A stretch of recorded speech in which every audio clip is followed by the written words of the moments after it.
Hello, welcome to EKU Student Success Center online workshop. My name is Ava Meyer. I'm the current graduate assistant at the SSC, and I'm going to be going over what a growth mindset looks like.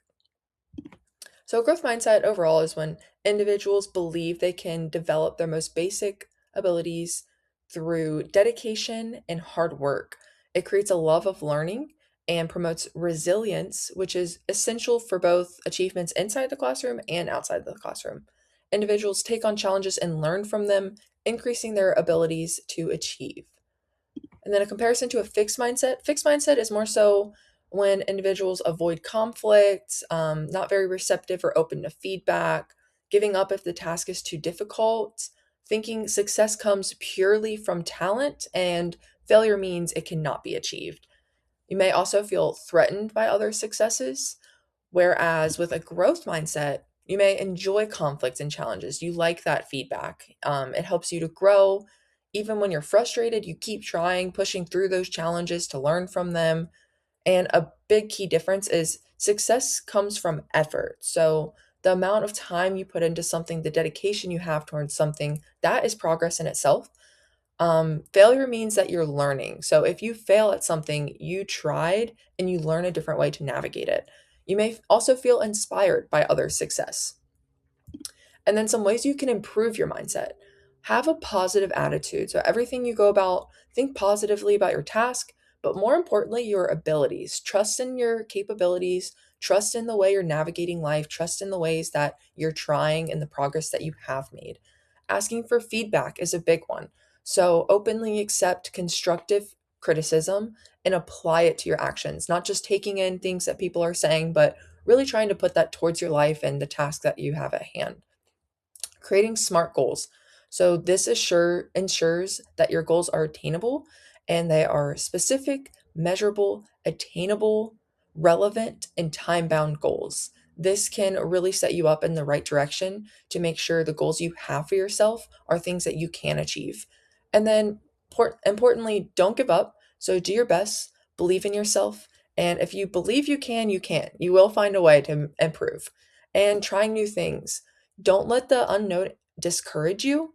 Again, life is all about trying new things, especially right now in college. It's a big time for learning and growth, and push yourself out of your comfort zone, explore ideas, activities, and again, worst case, you don't do all of it, you learn something new and you know going forward what to do. Here's like a side by side fixed versus growth mindsets. Fixed mindset could be something like, I'm not good at math and never will be, versus a growth mindset. It's kind of focusing on the future and how you can improve. So you may say something like, math is my weak subject right now, but with more practice, I'll be better.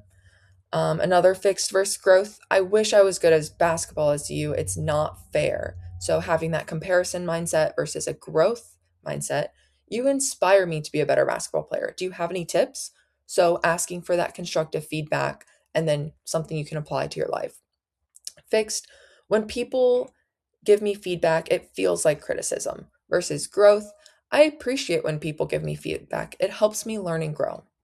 So again, just trying to make progress in your life and wherever that may be for you. And then here's some examples of, is it a fixed versus growth? So I'll give you a second to read through those, and then I'll go ahead and read through it as well and say which one it is.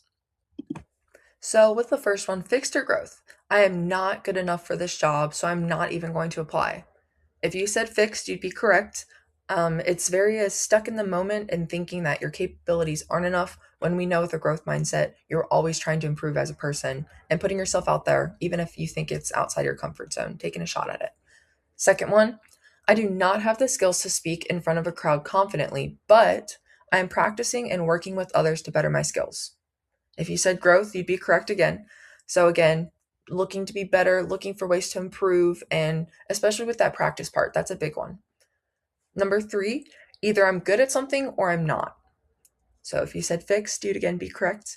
Because again, with dedication and hard work, you can learn to love something and learn to be better at it, which would encourage you to try it and become better with practice.